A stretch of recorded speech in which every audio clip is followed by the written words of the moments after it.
49 అంటే సంతానం, 49 అంటే సంతోషం. 39 ఆంధ్రప్రదేశ్, తెలంగాణ.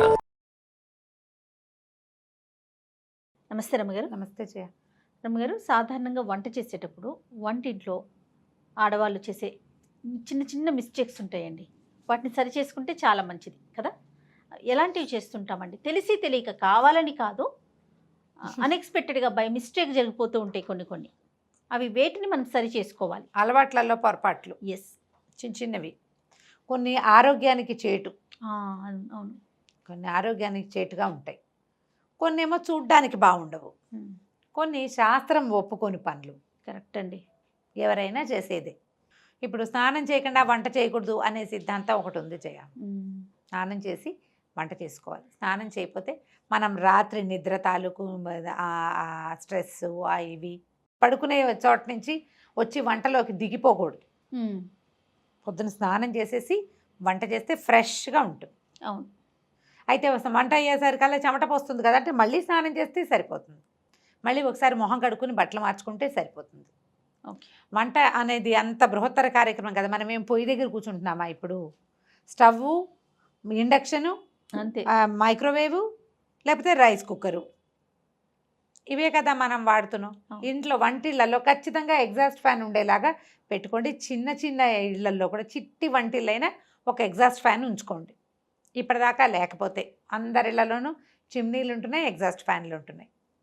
ఎగ్జాస్ట్ ఫ్యాన్ ఉంటే ఏమవుతుందంటే గాలి బయటికి వెళ్ళిపోతుంది, ఆవిరి బయటికి పోతుంది, నూనె వాసనలు బయటికి వెళ్తాయి. మనకంత చెమటగా, ఉక్కగా, బంకగా అలాగేం ఉండదు. ఎవరింటి కిచెన్లో ఎగ్జాస్ట్ ఫ్యాన్ లేదో పల్లెటూళ్ళల్లో కూడా ఎగ్జాస్ట్ ఫ్యాన్ పెట్టుకోవచ్చు. రకరకాల ఫ్యాన్లు, లైట్లు పెట్టుకుంటాం కదా, దాంతోపాటు ఇది కూడా పెట్టుకుంటే ఇల్లు శుభ్రంగా ఉంటుంది. మీకు కూడా కొంచెం ఫ్రెష్ ఫీల్ ఉంటుంది. ఆ ఇంట్లో మా వంట చేసిన ఘాటు వాసనలన్నీ ఇల్లంతా చుట్టుముట్టకుండా బయటికి వెళ్తాయి. ఇది ఒక పద్ధతి. సూపర్.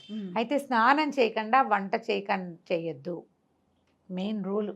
ఎప్పుడో ఒకప్పుడు హడావిడిగా చేసేయాల్సి వస్తుంది, తప్పదు. ఇంకా అవకాశం లేనప్పుడు చేసేసుకోండి. అవకాశం ఉన్నప్పుడైనా 12 దాకా ఉండి 12కి స్నానం కాకుండా పొద్దున్నే ఓ చెంపు పోసుకోండి. తర్వాత కావాలంటే హెన్నా పెట్టుకోండి, మీ ఇష్టం, మళ్ళీ చేయొచ్చు. హెన్నా పెట్టుకోవాలి, ఆ వాటి కోసమే కదా ఆగుతాం కదా జయ. బట్టలు ఉతుక్కోవాలి, హెన్నా పెట్టుకోవాలి, ఇంకేదో చెయ్యాలి, ఇల్లు ఊడ్చి తడిబెట్టి పెట్టుకోవాలి. ఒక చెంబు నీళ్ళు పోసుకొని స్నానం ఫ్రెష్గా తర్వాత పనులు మొదలు పెట్టుకోండి. అయితే ఇల్లు వాకిలి ఊడ్చాక స్నానం చేస్తే బాగుంటుంది. ఇల్లు ఊడ్చుకోవటం అది పొద్దున్న చేసేస్తాం కదా, పొద్దున్నే చేసేస్తారు. పని వాళ్ళు ఉంటే ఆ వీలు వేరేవి. సాధారణంగా చేయకూడని మిస్టేక్ స్నానం చేయకుండా వంట చేయటం. మీ అవకాశాన్ని బట్టి చేయండి అమ్మా.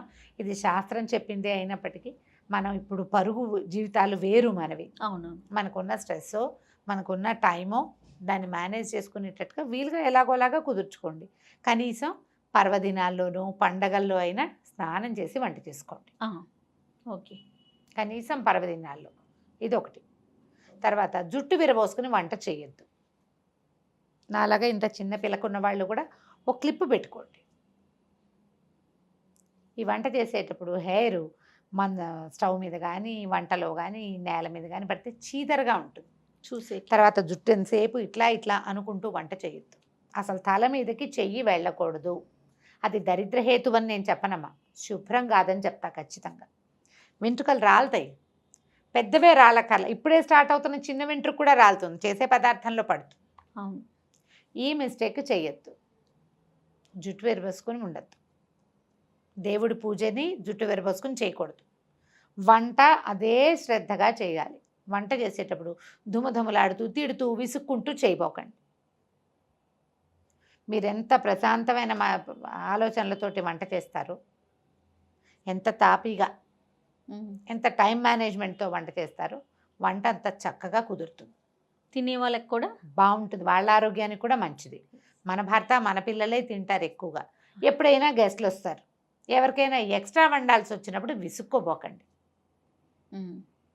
ఇవి చేయకూడదు అని చెప్తారు పెద్దలు చెప్పే మాటలు. అదేలేండి. విసుగ్గా వంట చేస్తే దాని ఎఫెక్ట్ దాని మీదకి వెళ్తుంది, వంట మీదకి. రుచి కుదిరినా కూడా మన మనసు అందులో లేదు. అవును కదా. రుచి కుదరచ్చు, ఒక్కొక్కసారి కుదురుతుంది. మనకు వంట బాగా చేయి తిరిగిన వంట అయితే ఆ నిద్రలో వేసిన తాలింపులు, ఉప్పు, కారాలన్నీ సరిగ్గానే ఉంటాయి. ఫోకస్డ్గా చేయండి వంట. వంటిల్లు శుభ్రంగా ఉంచుకోండి. తరచుగా ఉన్న వస్తువులు పప్పు, చింతపండు, మిరపకాయలు, రవ్వలు, పిండ్లు ఉంటే వాటిలలో ఏమైనా పురుగు పట్టిందేమో అబ్జర్వ్ చేసుకోండి. వంటింట్లోకి కొంచెం ఎండ, గాలి, వెలుతురు తగిలేలాగా ఉంచండి. ముందు దేవుడి గది ఎంత శ్రద్ధగా తుడుచుకుంటామో అట్లా శ్రద్ధగా వంటలు తుడవండి. రోజుకు 2 సార్లు తడిబట్ట పెట్టడం మంచిది. వంటింట్లో కాస్త నీళ్ళు చల్లి తుడుచుకున్నా సరే. అంతే. స్టవ్ తొడవకుండా, గట్టు తొడవకుండా రోజువారీ వంట చేయొద్దు. పొద్దునే కుదరలేదు 9 గంటలకైనా సరే, 9ంటికి కుదరలేదు మధ్యాహ్నం అయినా సరే, మధ్యాహ్నం కుదరలేదు రాత్రి అయినా సరే, ఖచ్చితంగా కిచెన్ గట్లు అవి తుడుచుకోండి. ఆ గట్టు తుడిచేటువంటి క్లాతుల్ని రెగ్యులర్గా మార్చేసేయండి. దాంట్లో చాలా జర్మ్స్ ఉంటాయి. సింక్ క్లీన్గా ఉంచుకోండి. డస్ట్బిన్ ఎప్పుడు సింక్ కింద ఉంచొద్దు. కిచెన్లో ఉంచుకోవద్దు, బయట ఉంచుకోండి, బాల్కనీలో ఉంచుకోండి. ఓ కవర్ పెట్టుకుని చెత్త అంతా అందులో వేయటం, ఇది పట్టుకెళ్ళి అందులో పడేసుకోవటం, అట్లా ప్లాన్ చేయండి. కానీ మురిగ్గా శుభ్రంగా లేని డస్ట్బిన్స్ని, వాటిని చీపురుని వంటింట్లో ఉంచకండి. చీపురు కూడా వంటింట్లో పెట్టద్దు, వంటింటికి బయట ఉండాలి అది. ఇవన్నీ మనకు ఆరోగ్యానికి ఆటే మంచిది కాదు. ఇంట్లో ఏమైనా బొద్దింకలు అవి ఉన్నాయా అబ్జర్వ్ చేసుకోండి. బొద్దింకలు ఉంటే వంటలో పడే అవకాశం ఉంది. మూతలు పెట్టకుండా ఏవి ఉంచద్దు. ఆయిల్ క్యాన్కి మూత, పాల మీద మూత, పెరుగుకి మూత, అన్నం, పప్పు, కూర, చారు అన్నిటికీ మూతలు, లేదా 2 గిన్నెలు ఒకదాని మీద ఒకటి పెట్టి పై గిన్నె మీద మూత. ప్యాకెట్లు అవి ఓపెన్ చేసి వదిలిపెట్టద్దు. ఇప్పుడు మనకి క్లిప్స్ వచ్చినాయి, అవును, ఈ క్లిప్ పెట్టేస్తే సరిపోతుంది. లేదా ఈ కవర్ని ఇట్లా ఫ్లాప్ చేసి మన వెనక్కి తిప్పేసేస్తే కనుక ఇంకా చక్కగా క్లోజ్డ్గా ఉంటుంది. దానివల్ల పిండి అవి పాడైపోకుండా ఉంటాయి. డబ్బాలు ఉంటే చక్కగా డబ్బాల్లో పోసి పెట్టుకోండి. ఎప్పటికప్పుడు కిచెన్ని మిగిలిన ఇల్లు కంటే కూడా వంటింటి శుభ్రతకి ఎక్కువ ప్రాధాన్యత ఇవ్వండి. మీరు వంట ఇల్లు ఎంత శుభ్రంగా ఉంచుకుంటే అంత మీ జీవితం ఆరోగ్యవంతంగా ఉంటుంది.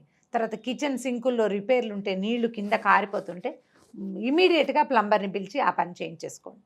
జ్ఞాపకం పెట్టుకోండి, మనం వేస్ట్ చేసే బొట్టు నీళ్లు మన డబ్బు అట్లా వృధా అవుతుంది. కిచెన్లో ఎప్పుడు తడిగా చెమ్మగా ఉంటే ఫంగస్ ఫామ్ అవుతుంది. ఎప్పుడు శుభ్రంగా ఉంచుకోవాలి, డ్రైగా ఉండాలి కిచెన్. వంటిల్లు ఎప్పుడు డ్రైగానే ఉండాలి. శుభ్రంగా ఉంచుకోండి. దాన్ని శుభ్రంగా ఉంచితే ఇక మీరు ఏ తప్పులు చేయరు. ఇవే మనం చేసే పొరపాట్లు చేయాలి. దైనందిన జీవితంలో మనం ఈ పొరపాట్లే చేస్తాం. నూనె వేస్తామా, నూనె చేత్తో డబ్బాలు ముట్టుకుంటూ ఉంటాం. అందుకని ప్రతి నెల డబ్బాలన్నీ శుభ్రంగా తోమించుకుని పెట్టుకోవటం. ఓ పదార్థం అయిపోయింది, దాన్ని తోమి ఎండని వెళ్ళబెట్టుకుని ఇక శుభ్రంగా తుడుచుకుని మళ్ళీ ఫ్రెష్ వస్తువు పోసుకోండి. ఆ 1 కేజీన్నర 2 కిలోలు కందిపప్పు అయిపోయాక అదే డబ్బాలో మళ్ళీ కందిపప్పు పోయొద్దు. ఏదైనా పురుగు పట్టే అవకాశం పాత కందిపప్పు వల్ల ఉంటుంది. అయిపోగానే డబ్బా కడుక్కోవాలి. మొత్తం అన్నీ ఒకేసారి అయిపోవు కదా, కొంచెం ముందు వెనకగా అవుతాయి. డబ్బా అయిపోతే శుభ్రంగా కడిగేసుకోవటము, దాంట్లో చేయటం. ఎప్పటి డబ్బా అప్పుడు. ప్లాస్టిక్ వాడకాన్ని తగ్గించండి కిచెన్లో. చేయగలమా? ట్రై చేయాలి రమ్మగారు. ట్రై చేయాలి. చాలా వరకు చేయొచ్చు. ఎందుకంటే ఇప్పుడు మనకి స్టీల్ డబ్బాలు వచ్చేస్తున్నాయి కదా, బాగా గ్లాస్ జార్స్ ఉన్నాయి. గ్లాస్ జార్స్ బాగా ఆ మధ్య దొరుకుతున్నాయి. ప్లాస్టిక్ ఒక ఫ్యాషన్ అయింది కదా రమ్మగారు. ఇప్పుడు అవేర్నెస్ వచ్చింది, వద్దు మళ్ళీ మనం పాత పద్ధతిని ఫాలో అవుతాం అనేసి. కావాలంటే స్టీల్ డబ్బాల మీద పేర్లు రాసుకో. పెట్టుకోవటమే అంతే. లేదా సైజుల వారీగా ఉంచుకుంటే ఈ సైజ్ దాంట్లో ఇది, ఈ సైజ్ దాంట్లో ఇది అని మనకు జ్ఞాపకం. ఎవరి వంటింట్లో వాళ్ళకి తెలిసిపోతుంది. డబ్బా చూస్తే కొత్త వాళ్ళకే అర్థం కాదు. అదే చింతపండు, ఉప్పు లాంటివి స్టీల్ వాటిలలో వేయకుండా గ్లాస్ వాటిలలో వేసి పెట్టుకోండి. గ్లాస్ జార్లో పెట్టుకోండి. పింగాణివి దొరుకుతాయి మనకు, చక్కగా దొరుకుతున్నాయి కదా. అట్లా ఏదైనా అంటే మనం ప్రధానంగా ఏంటంటే ఈ తప్పుల వల్లే మనకి అనారోగ్యం రావడానికి అవకాశం ఉంటుంది. అవును. మురికి, దుమ్ము, పాత వస్తువు ఉండిపోవటం, పాత ఉన్న దాంట్లోనే వేయటం, పురుగు పుట్టి పై వస్తువు పాడైపోవటం. ఎప్పటికప్పుడు కందిపప్పు, మినపప్పు, శనగపప్పు, పెసరపప్పు, పల్లీలు, ఎండుమిర్చి వీటిని చెక్ చేసుకోండి. ఎక్కువ తెచ్చామనుకో అడుగు వస్తువు పాడైపోవడానికి అవకాశం ఉంటుంది. ఎక్కువ అయితే కనుక నేనైతే ప్యాక్ చేసి ఫ్రిడ్జ్లో పెట్టినాను. జయ, ఎందుకు అబద్ధం చెప్తాం, ఫ్రిడ్జ్లోనే ఉన్నాయి. అవునా? మా రవ్వలు మెట్రో నుంచి తెచ్చాను అనుకో, ఒకవేళ అప్పుడు మరి రవ్వ బయట పెడితే పురుగు పడుతుంది. ఏం చేయడం, మొత్తం మా ఫ్రిడ్జ్ పెద్ద బీరువాలాగా ఉంటుంది, బీరువాలో దోసి పెట్టుకోవటం. ఏం చేస్తాం? తప్పట్లేదు రమ్మగారు, ఏ వస్తువైనా పాడైపోతుంది. తప్పట్లేదు. ఎండు మిరపకాయలకిను వెల్లుల్లికి కూడా పురుగు పడుతుంది అంటే చూడండి మరి. పురుగు పడుతుంది. మీరు వస్తువులు ఏమైనా తడి బట్టలు అలాంటివి ఉంచబోకండి. తడి వస్తువులు ఉంచొద్దు. పాడైన వస్తువు ఇమీడియట్గా డిస్పోజ్ చేసేయండి. రేపు ఎప్పుడో బాగు చేద్దామని అనుకున్నామంటే ఆ పప్పులలో ఉన్న పురుగులు మిగిలిన వాటికి పట్టేస్తాయి. బయట పెట్టేయండి ఎండలో. బాల్కనీ అవకాశాలు ఉంటే బాగుంటుంది. మళ్ళీ కొత్తగా ఫ్లాట్లు కట్టుకునే వాళ్ళు, కొత్తగా ఇళ్ళు ఏర్పాటు చేసుకునే వాళ్ళు మంచి వెంటిలేషన్ చూసుకోండి కిచెన్కి. బాల్కనీలోకి కిచెన్కి డోర్ ఉంటేనే మంచిది, మనకి గాలి వెలుతురు వస్తాయి. అవును.